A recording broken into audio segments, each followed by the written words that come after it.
তাহলে দ্বিতীয় উত্তর হয়ে গেল। তৃতীয় উত্তর ছিল যে আমি অবৈধ সন্তান কিনা।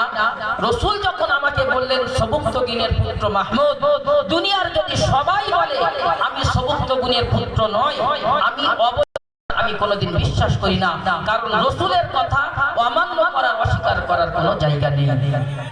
আমার সম্মানিত ভাইরা, তো একটা মাদ্রাসার ছাত্রের পিছনে খরচ করার তিনি মনস্থির করেছেন, নিয়ত করেছেন, ফলস্বরূপ আল্লাহ তাআলা তার দুটো ফাজাইলও দেখিয়ে দিয়েছেন। তিনি পয়সা কোথায় খরচ করবেন চেয়েছিলেন, আল্লাহ যেমন ব্যবস্থা করে দিয়েছেন, তার সাথে সাথে রসুলকেও স্বপ্ন দেখলেন এবং স্বপ্নের মাধ্যমে তিনি জেনে গেলেন যে তিনি অবৈধ সন্তান নন। সুতরাং আমরা মাদ্রাসায় দেব কি দেব না, কি দেব, কেমন ভাবে দেব, যে বল চিন্তা করি, এই চিন্তা মাথা থেকে বের করে দিই। যখন এই তালিব ইলমের জন্য আমি আপনি দেব, আল্লাহ তাআলা আমার আপনার ব্যবস্থা কোথা থেকে করবেন আমরা কেউ বলতে পারি না। সুতরাং আল্লাহ যার যেমন ক্ষমতা দিয়েছেন, যেমন আপনাদের সহযোগিতার সাহায্যে মাদ্রাসায় এত বড় গড়ে উঠেছে, আল্লাহ যদি চান যে মাদ্রাসা আরো বৃহত্তর হবে, যেমন বর্তমান মাদ্রাসার সাথে সাথে মাদ্রাসা বোর্ড অর্থাৎ স্কুলের উচ্চ মাধ্যমিক পর্যন্ত পড়াশোনা চলছে, ভবিষ্যৎ পরিকল্পনা যাতে করে আমরা সুন্দর সুষ্ঠুভাবে করতে পারি, সেজন্য আপনারা অর্থ, সাহায্য, শ্রম, বুদ্ধি যে যেমন পারবেন তেমন ভাবে মাদ্রাসার ক্ষেত্রে পরিপূর্ণ সহযোগিতা করবেন। মাদ্রাসার উন্নতির ক্ষেত্রে যে কোনো পরামর্শ অবশ্যই গ্রহণযোগ্য, আপনার পরামর্শ মাদ্রাসা কর্তৃপক্ষ নিতে বাধ্য হবে। সুতরাং সবাইকে অনুরোধ করবো, আসুন সবাই কাঁধে কাঁধ মিলিয়ে জামিআতুত তাহিরাতুল আনওয়ারা যাতে কিয়ামত পর্যন্ত অক্ষুণ্ণ থাকে এবং ইখলাসের সাথে সবাই এর উপরে জমে থাকেন, তার জন্য আল্লাহ তাআলার কাছে দোয়া করি, আল্লাহ তাআলার কাছে তার জন্য প্রার্থনা করি। আল্লাহ তাআলা আমাদের সবাইকে কবুল করুন। এখন আমাদের সামনে প্রাক্তন শাইখুল হাদিস কালিকাপুর মাদ্রাসা, বর্তমান দুর্গাপুর শাইখুল হাদিস হযরত মাওলানা মুফাসসির কুরআন মুহাদ্দিস মনিরুজ্জামান কাশিমি সাহেব তিনি উপস্থিত হয়েছেন। বুখারী শরীফের শেষ হাদিসের দর্শ দেবেন। তাই যারা পিছনে বসে আছি আবার বলবো, হাদিসের মান রাখার জন্য কমপক্ষে আপনারা সামনে আসুন, খালি জায়গাগুলো পুরা করে নিন এবং আপনারা মিলেমিশে বসুন। হযরত কথা বলবেন, কথার পরে হযরতই দোয়া করবেন। দোয়ার পরে যারা মেহমান এসেছে আমরা কেউ যাব না। মাদ্রাসার পক্ষ থেকে যা কিছু আপনাদের জন্য ব্যবস্থা করা হয়েছে সেটা আপনারা সাদরে কবুল করবেন।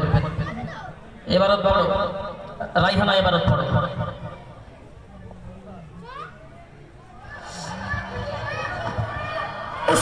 السلام عليكم ورحمة الله وبركاته. بسم الله الرحمن الرحيم. الحمد لله رب العالمين، والصلاة والسلام على سيد الأنبياء والمرسلين وعلى آله وصحبه أجمعين. أما بعد، فإن أصدق الحديث كتاب وأحسن الهدي هدي محمد صلى الله عليه وسلم، وخير الأمور عوازمها، وشر الأمور محدثاتها، وكل محدثة بدعة، وكل بدعة ضلالة، وكل ضلالة في النار. وبالسند المتصل منا إلى الشيخ الإمام الإمام الحافظ الحجة أمير المؤمنين في الحديث أبي عبد الله محمد بن إسماعيل بن إبراهيم بن مغيرة بن مردز الجوفي اليماني البخاري رحمه الله تعالى. اللهم انفعنا بعلومه وعلومهم، آمين يا رب العالمين. أنه قال: باب قول الله تعالى: ونضع الموازين القسط ليوم القيامة وأن أعمال بني آدم وقولهم توزن. وقال مجاهد: القسطاس العدل بالمية، ويقال القسط مصدر المقسط وهو العادل، وأما القاصد فهو الجاهل. وبه قال: حدثنا أحمد بن أشكال قال حدثنا محمد بن فضيل عن عمارة بن القعقاع عن أبي زرعة عن أبي محمد عن أبي هريرة رضي الله تعالى عنه قال: قال النبي صلى الله عليه وسلم: كلمتان حبيبتان إلى الرحمن، خفيفتان على اللسان، ثقيلتان في الميزان. سبحان الله وبحمده، سبحان الله العظيم. صدق الله. ফাতেমা পড়ো। বিসমিল্লাহির রহমানির রহিম আলহামদুলিল্লাহি রাব্বিল আলামিন ওয়াসসালাতু ওয়াসসালামু আলা সাইয়্যিদিল আনবিয়া'i ওয়াল মুরসালিন ওয়া আলা আলিহি ওয়া আসহাবিহি আজমাইন আম্মা বা'দ ফাইন্না আসদাকাল হাদিisi কিতাবুল্লাহ ওয়া ahsanal hadyi hadyu Muhammadin sallallahu alayhi wa sallam wa khayral umuri hawazinuha wa sharral umuri muhdathatuha wa kullu muhdathatin bid'ah wa kullu bid'atin ضلالة وكل ضلالة في النار وبالسند المتصل منا إلى الشيخ الإمام الإمام الحافظ الحجة أمير المؤمنين في الحديث أبي عبد الله محمد بن إسماعيل بن إبراهيم بن المغيرة بن بردزبة الجعفي اليمان بن البخاري رحمه الله تعالى اللهم انفعنا بعلومه وعلومهم آمين يا رب العالمين. أنه قال باب قول الله تعالى ونزل الموازين القسط ليوم القيامة وأن لا أعمال بني وقال ممدودا وقال مجاهد لا قسطاس العدل بالرومية ويقول القسط مصدر المقسط وهو العادل وأما القاسط فهو الجائر. وبه قال حدثنا أحمد بن أشتاب قال حدثنا محمد بن خزيم عن عمارة بن القعقاع عن أبي زرعة عن أبي هريرة رضي الله تعالى عنه قال قال النبي صلى الله عليه وسلم كلمتان حبيبتان للرحمن خفيفتان على اللسان ثقيلتان في الميزان سبحان الله وبحمده سبحان الله العظيم. তোমরা মাইকের সুইচটা বন্ধ করে দাও।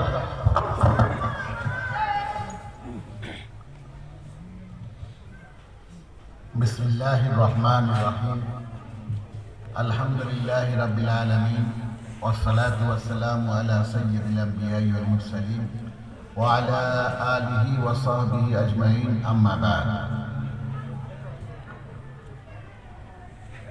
الحمد لله সমস্ত প্রশংসা সেই মহান আল্লাহ পাকের প্রতি, যিনি গোটা বিশ্ব জাহানকে সৃষ্টি করেছেন, আমাকে আপনাকেও সৃষ্টি করেছেন এবং এই দুনিয়ায় এই পৃথিবীতে চলার জন্য মহান আল্লাহ পাক যুগে যুগে যুগে যুগে মানুষের মাঝে নবী পাঠিয়েছেন, যাদের সংখ্যা 1,24,000, যার মধ্যে 313 জন হল রসুল।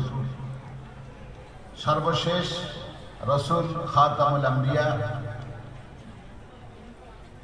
আমাদের নবী, আপনার নবী, বিশ্ব নবী, সমগ্র সৃষ্টিকুলের নবী, আল্লাহ পাক রব্বুল আলামিন, আর তিনি হলেন রসুল রব্বিল আলামিন। আল্লাহ পাক রব্বুল আলামিন সেই নবী যে মুখনিসৃত বাণী, তার যে কর্মকাজ, তার সম্মুখে যে সমস্ত কর্মকাণ্ডগুলি সংগঠিত হয়েছে সাহাবাদের পক্ষ থেকে, যার মধ্যে তিনি সমর্থন দিয়েছেন, এগুলিকে বলা হয় হাদিস। এগুলিকে বলা হয় হাদিস। নবী পাক সাল্লাল্লাহু আলাইহি ওয়াসাল্লামের মুখ নিঃসৃত বাণী এবং নবী পাক সাল্লাল্লাহু আলাইহি ওয়াসাল্লামের কর্মকাজ এবং যেগুলির প্রতি তিনি সমর্থন দিয়েছেন, এগুলি হলো হাদিস। সেই হাদিসের সম্ভার মুহাদ্দিস ইকরামগণ অক্লান্ত পরিশ্রম করে হাদিসগুলি সংগৃহীত করেছেন। যে হাদিসের কিতাবটি এখন আমার সামনে আছে এবং আপনাদের সকলের প্রাণ প্রিয় ছাত্রী, 2 জন ছাত্রী যে হাদিসটি পড়লো, এটা হলো বুখারী শরীফের সর্বশেষ হাদিস। আমরা বাংলায় বুখারী শরীফ বলি, এই নামে আমাদের কাছে পরিচিত, যদিও এর অনেক লম্বা নাম আছে। তো যাই হোক, সেই বুখারী শরীফের সর্বশেষ হাদিস ইমামে বুখারী রাহমাতুল্লাহ আলাইহি তিনি অক্লান্ত পরিশ্রম করে প্রায় 6 লক্ষ হাদিস তিনি সংরক্ষণ করেন। 6 লক্ষ হাদিস, যে 6 লক্ষ হাদিসের মধ্যে 3 লক্ষ হাদিস তার পাণ্ডুলিপিতে ছিল এবং 3 লক্ষ হাদিস তার স্মৃতিপটে ছিল। 3 লক্ষ হাদিসের হাফিজ এবং পাণ্ডুলিপিতে আরো 3 লক্ষ, মোট 6 লক্ষ হাদিস তিনি সংগ্রহ করেন। এবং সেই 6 লক্ষ হাদিসের ভিতর থেকে ছাঁটাই যাচাই বাছাই করে সবই নবী পাক সাল্লাল্লাহু আলাইহি কথা কাজ বা মৌনত সমর্থন, তার ভিতর থেকে ছাঁটাই বাছাই করে এই বুখারী শরীফের ভিতরে সর্বশেষ হাদিসের উপরে যে নাম্বারটি দেওয়া আছে সেই নম্বরটা হলো ৭,২৬২। ৭,২৬২, অর্থাৎ 6 লক্ষ হাদিসের মধ্যে ছাড় বাদ করে যাচাই বাছাই করে যে সহিহ হাদিসগুলি একত্রিত করেছেন, যার সংখ্যা এখানে দেওয়া হয়েছে যে ৭,২৬২। এই ৭,২৬২তম হাদিসটাই হলো বুখারী শরীফের সর্বশেষ হাদিস। যে শর্ত লাগিয়ে সহিহ হাদিসগুলি তিনি একত্রিত করেছেন, যার প্রত্যেকটি সনদ রাসূল পর্যন্ত পৌঁছেছে, প্রত্যেকটি সনদ রাসূল পর্যন্ত। এবং বলা হয় যে আসমানের নিচে এবং জমিনের উপরে কোরআনে কারীমের পর সবচেয়ে বিশুদ্ধতম গ্রন্থ হলো সহিহ আল বুখারী। মূলত হাদিসের গ্রন্থগুলি এগুলি কোরআনেরই তাফসীর। হাদিস হলো কোরআনের তাফসীর, আর হাদিস পাক সাল্লাল্লাহু আলাইহি মাধ্যমে যা আমরা পেয়েছি সেটা হলো কোরআনের তাফসীর। এই অর্থে মুহাদ্দিস কিরামগণ যারা হাদিস পড়ান তারা ভালো জানেন, আল্লাহ পাক কোরআনে হাকিমের মধ্যে একটা হুকুম নাজিল করেছেন, আকিমুস সালাত, তোমরা নামাজ পড়ো। আপনারা শুনেছেন ওলামাদের মুখ থেকে ৮২ বা ৮৩ জায়গায় এই নামাজের কথা কোরআনে উল্লেখ আছে। ৮২-৮৩ জায়গায় নামাজের কথা উল্লেখ থাকলেও নামাজ কিভাবে পড়ব, কয় রাকাত পড়ব, ফজরে কয় রাকাত সুন্নত, কয় রাকাত ফরজ, কোন রাকাতে কোন সূরা মিলাবো, রুকু কয়টা করব, সেজদা কয়টা করব, রুকুর করার নিয়ম কি, সেজদার নিয়মটা কি, এই যাবতীয় তাকবীরে তাহরিমা থেকে নিয়ে বা তার পূর্বে নামাজের জন্য শর্ত হলো তাহারা,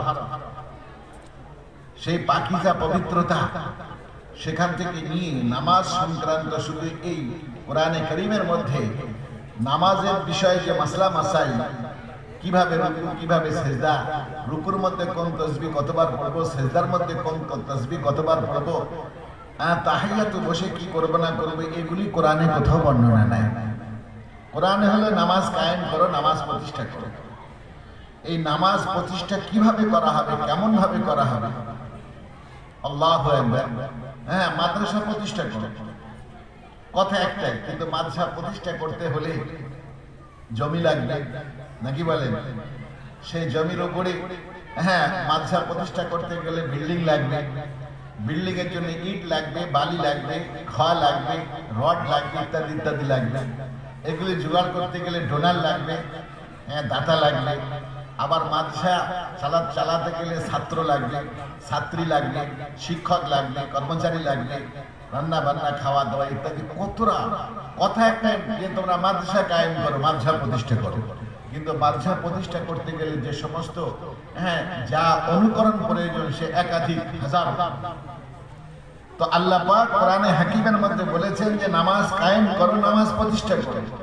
এই নামাজ কিভাবে প্রতিষ্ঠা করা হবে, এই আয়াতের ব্যাখ্যায়, এই আয়াতের তাফসীরে ২৫০০ হাদিস, বলুন সুবহানাল্লাহ, ২৫০০ হাদিস, ২৫০০ হাদিসের মাধ্যমে ইকামতে সালাত, নামাজ প্রতিষ্ঠা হওয়া, নামাজ কায়েম হওয়ার বিষয়টা উলামারা আমাদের সামনে পেশ করেছে। ২৫০০ হাদিস থেকে সংগৃহীত করে যে নামাজ ৫ ওয়াক্ত নামাজ, তার মধ্যে ফজরে ২ রাকাত সুন্নাত, ২ রাকাত ফরজ, তারপরে আবার যোহরে, আসরে, মাগরিবে দিতে। এই যে আমরা অত্যন্ত সুন্দরভাবে, সুস্থভাবে যে নামাজের যে ফরজ, ওয়াজিব, সুন্নাত, মুস্তাহাবগুলি আদায় করি, এর পিছনে যে মাসলা মাসাইলগুলো হাদিস থেকে নেওয়া হয়েছে, ২৫০০ হাদিস থেকে নেওয়া হয়েছে। এই জন্য হাদিস হলো কোরআনের ব্যাখ্যা, হাদিস হলো কোরআনের তাফসীর। কোরআনের তাফসীর আম্মা জান আয়েশা সিদ্দিকা রাদিয়াল্লাহু তাআলা আনহা কি জনৈক একজন সাহাবী জিজ্ঞাসা করেন যে আম্মা জান রাসূল পাক সাল্লাল্লাহু আলাইহি সাল্লামের আদর্শ বা চরিত্র বর্ণনা করুন, তার কিছু আদর্শ তার কিছু চরিত্র আমাদেরকে বর্ণনা করুন।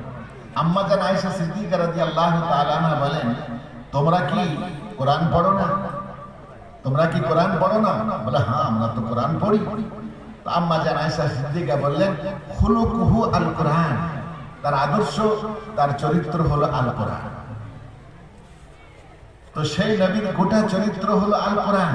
তার মানে দীর্ঘ 23 বছর ধরে যে কোরআন তার প্রতি নাজিল হয়েছে, সেই কোরআনের মধ্যে যত হুকুম আহকাম এগুলির বাস্তব রূপ তিনি নিজে দিয়েছেন এবং তার মাধ্যমে সাহাবায়ে কেরামরা দিয়েছেন, আর 1450 বছর ধরে আমাদের কাছে এখানে এসে পৌঁছেছে। কোরআনের প্রত্যেকটি আয়াত যেমন ওহী, লক্ষ লক্ষ হাদিস এগুলিও ওহী, হাদিসে ওহী। উলামায়ে কেরামরা, মুহাদ্দিসে কেরামগণ ওহীর ভাগ করেন, দুটি ভাগ করেন, একটা ওহী মাতলু, একটা ওহী গায়ের মাতলু। ওহী মাতলু হলো যেটা সরাসরি আল্লাহ পাকের আরশে আজিম লোহে মাহফুজ থেকে যেটা আবৃত করে তেলাওয়াত করে হযরত জিবরাইলের মাধ্যমে আমার নবীর উপরে অবতীর্ণ করা হয়েছে। আমার নবীর মুখ দিয়ে সেটা আবার তেলাওয়াত করে সাহাবায়ে কেরামদের সামনে আবৃত্তি করা হয়েছে। হ্যাঁ, সে নবীর কাজ আল্লাহ পাক কোরআনে হাকিমের মধ্যে বলে দিয়েছে, লাকাদ মান্নাল্লাহু আলাল মুমিনিনা ইয বাআসা ফীহিম রাসূলা। আল্লাহ পাক কতই না ইহসান, কতই না উপকার করেছে তোমাদের প্রতি, যে আল্লাহ তোমাদের মাঝে, তোমাদের মধ্য থেকে একজন রাসূল পাঠিয়েছে, যে রাসূলের কাজ হলো ইয়াতলু আলাইহিম আয়াতিহি, আল্লাহ পাকের যে আয়াতগুলো সেগুলি তেলাওয়াত করে করে শোনানো, সেগুলি তেলাওয়াত করে করে শোনানো, সেগুলি বর্ণনা করে শোনানো। এ হলো প্রথম কাজ। আল্লাহ যে আয়াতগুলি নাজিল করেছেন এইগুলি, এই জন্য সে আয়াতগুলি মুখস্থ করার জন্য, স্মৃতিপটে ধরে রাখার জন্য আল্লাহ নবী যখনই কোনো আয়াত নাজিল হতো তখনই প্যারা নবী সাল্লাল্লাহু আলাইহি সাল্লাম সেটা মুখস্থ করার জন্য খুব মেহনত করতেন, চেষ্টা করতেন, জবানে বারবার সেটা আওড়াতেন। যেমন হাফেজরা কোন আয়াত যেমন হিফজ করে বারবার একটা আয়াত তেলাওয়াত করে, আল্লাহ নবীও তাই করতেন। আল্লাহ পাক জানিয়ে দিলেন আমার নবীকে, লা তুহাররিক লিসানাকা ওয়ালিতা লা তুহাররিক বিহি লিসানাকা লিতাজালা বিহি। আপনি কোরআনকে মুখস্থ করার জন্য, কোরআনকে নিজের স্মৃতিপটে ধরে রাখার জন্য আপনি এত বেশি মেহনত, তাড়াহুড়া, আপনার জবানকে এত বেশি হরকত দেবেন না, এত বেশি হরকত দেবেন না। ইন্না আলাইনা জামাআহু ওয়া কুরআনা, এটা আমার দায়িত্ব যে আপনার স্মৃতিপটে কোরআনকে জমা করে দেওয়া এবং সেটা আবার আপনার মুখ দিয়ে পড়িয়ে দেওয়ার দায়িত্ব আমার। আজকাল যেমন মোবাইলে আমরা রেকর্ড করি, তো আল্লাহ পাক আমার প্যারা নবীকে জানিয়ে দিলেন যে ইন্না আলাইনা জামাআহু ওয়া কুরআনা, তোমার স্মৃতিপটে, তোমার দিল দিমাগে, তোমার মগজে এই কোরআন জমা করে দেওয়া, রেকর্ড করিয়ে দেওয়া, এটা আমার জিম্মেদারি, আমার দায়িত্ব। আর ওয়া কুরআনা, এবং সেটা আবার যখন আপনি পড়তে চাইবেন মুখ দিয়ে পড়িয়ে দেওয়ার দায়িত্ব আমার। এরপরে আবার আল্লাহ পাক বলছেন, ওয়াইজা কারানা ফাত্তাবি কুরআন, জিবরাইল যখন কোরআন তেলাওয়াত করে তখন তুমি সেটা মনোযোগ সহকারে শোনো। ফাত্তাবি কুরআন সুম্মা ইন্না আলাইনা বায়ানা, তারপরে সেই কোরআনের বিশ্লেষণ, ব্যাখ্যা, বর্ণনা, আকিমুস সালাত, সেটা কিভাবে বাস্তবায়ন করতে হবে, কায়েম করতে হবে, সেটা পদ্ধতি, সেটা আমি ওহীর মাধ্যমে আপনাকে আমি জানিয়ে দেব, বর্ণনাও করিয়ে দেব, সেটা বর্ণনাও করিয়ে দেব। সেই নবীর মুখ দিয়ে যে বর্ণনাটা এসেছে সেটাই হাদিস, সেটাও ওহী। কিন্তু একটা ওহী মাত্র যেটা সরাসরি আসমান থেকে তেলাওয়াত করে আমার নবীর উপরে পাঠানো হয়েছে, আর সেই তেলাওয়াতের মধ্যে যে হুকুম আহকাম, বিধি বিধানগুলি আছে সেগুলির বাস্তবায়ন কিভাবে করতে হবে আল্লাহ পাক তার অন্তরে যে ইলহাম করেছেন, যে ইলহাম, এবং তিনি সেটা কর্মের মাধ্যমে, কথার মাধ্যমে, মৌনত সমর্থনের মাধ্যমে যেটা বাস্তবায়ন করে দেখিয়েছেন সেটা হলো হাদিস, সেটা হলো হাদিস। এই জন্য হাদিস ওহী, ওমা ইয়ানতিকু আনিল হাওয়া ইন হুয়া ইল্লা ওয়াহয়ুন ইউহা, নবীর মুখ দিয়ে যে কথা বাইর হয় ওটা কার কথা? ওটা আল্লাহর কথা, ওটা ওহী, নিরেট ওহী। অমায়ান্তিকু আনিল হাওয়া, তিনি নিজের প্রবৃত্তির তাড়নায় কোনো কথা বলেন না, যে কথাই বলেন সেটা হলো নিরেট ওহী। অতএব হাদিসে ওহী, একটা ওহিয়ে মতলু যেটা সরাসরি জিবরাইল পাঠ করে শুনিয়েছেন, আর একটা ওহিয়ে গায়ের মতলু যেটা জিবরাইল পাঠ করে শোনাননি, নবী সাহাবা কেরামদের সামনে সেটা তুলে ধরেছেন, সেটা হলো হাদিস। অতএব এটা ওহী। হ্যাঁ, ওহী তেলাওয়াত করলে যে সওয়াব হবে, কোরআনের হাদিসের তেলাওয়াত করলেও সেই সওয়াব হবে, উলামায়ে কেরামরা বলেছেন সেই সওয়াব হবে। তো সবচেয়ে বিশুদ্ধতম গ্রন্থ হলো সহিহ আল বুখারী, যার সর্বশেষ হাদিসটা আমাদের প্রাণপ্রিয় ছাত্রীরা আলহামদুলিল্লাহ সারা বছর ওস্তাদরা পড়িয়েছেন। আর এই প্রায় ৭,২৬১টা হাদিসের পরে ৬২তম হাদিস ইমাম বুখারী রাহমাতুল্লাহ, আমি বললাম যে ৬ লক্ষ হাদিস তার ভিতর থেকে ছানবিন করে এই হাদিস রচনা করেছেন, একত্রিত করেছেন দীর্ঘ ১৬ বছর। কয় বছরে? প্রত্যেকটি হাদিস লিপিবদ্ধ করার সময় গোসল করেছেন, ২ রাকাত নফল নামাজ পড়েছেন। আমরা তো ১ বছরের ছেলেদের বা মেয়েদের সিলেবাস পূর্ণ করিয়ে দিচ্ছি, কিন্তু যিনি এটা লিখেছেন তিনি দীর্ঘ ১৬ বছর প্রতিটি হাদিস লেখার সময় গোসল করেছেন, ২ রাকাত নামাজ পড়েছেন, তারপরে হাদিস লিখেছেন। তো হ্যাঁ, এ বহুতই বরকতময় গ্রন্থ হলো সহিহ আল বুখারী। আল্লাহু আকবার। হ্যাঁ, এর খতমে যে আয়োজন বিভিন্ন মাদ্রাসায় করা হয়, এই জন্যই করা হয় যাতে এর বরকত থেকে জনগণ মেহরুম না হয়। আপনাদেরই অর্থ, আপনাদেরই পয়সা, আপনাদেরই বিভিন্ন পরামর্শ যুক্তি, যার মাধ্যমে মাদ্রাসাগুলি প্রতিষ্ঠিত হয়েছে, এবং সেই মাদ্রাসায় যেমন হাফিজে কোরআন তারাও যেভাবে হিফজ করে বাহির হয়, তো ঠিক অনুরূপভাবে সেই কোরআনের ব্যাখ্যা হলো হাদিস। সেই হাদিসের যে সমাপনী, যে সবকটা হয়, যে সবকটা বুখারী শরীফের মাধ্যমে হয়, উলামায়ে কেরাম মুহাদ্দিসিন নিজামরা বলেছেন যে খাতমে বুখারীর অনুষ্ঠানে দোয়া কবুল হয়। অতএব এই দোয়া কবুলের মজলিস থেকে যাতে আপনারা মাহরুম না হন, বঞ্চিত না হন, এজন্য এই অনুষ্ঠানগুলি করা হয়। এই অনুষ্ঠানগুলি করা হয় এখানে তো মাইকিং করে পোস্টার লাগিয়ে বিভিন্নভাবে বলা হয়। আমরা যেখান থেকে পড়াশোনা করেছি, দারুল দেওবন্দ গতকাল বুখারীর সর্বশেষ সবকটা ওস্তাদদের মাধ্যমেই হয়, ওখানে আর এখন আর বিশেষ আয়োজন হয় না। যিনি পড়ান তিনি সর্বশেষ হাদিসটা পড়ান। তো আমি দেখছিলাম যে আল্লাহু আকবার, গোটা দারুল উলুমে হাজার হাজার মানুষ এসেছে, কাউকে জানানো হয়নি, কাউকে বলা হয়নি, কোন রকম যাতে বাইরে লিক না হয় এ ব্যাপারেও বিশেষ করে সকলে সচেতন ছিলেন। তারপরে কেমন করে কিভাবে শহরে, দেওবন্দ শহরে লিক হয়ে গেছে যে হ্যাঁ, আজকে যিনি শাইখুল হাদিস তিনি আজ বুখারীর সর্বশেষ সবকটা পড়াবেন। তো ওখানে যে সিস্টেম আমাদের যুগেও ছিল, আমি 1984-এ বুখারী পড়েছি, 1984-এ, সে আজ থেকে প্রায় 40-41 বছর আগে। তো তখনও নিয়ম ছিল এরকম, রাতের বেলা বিশেষ করে বুখারী খতম হতো।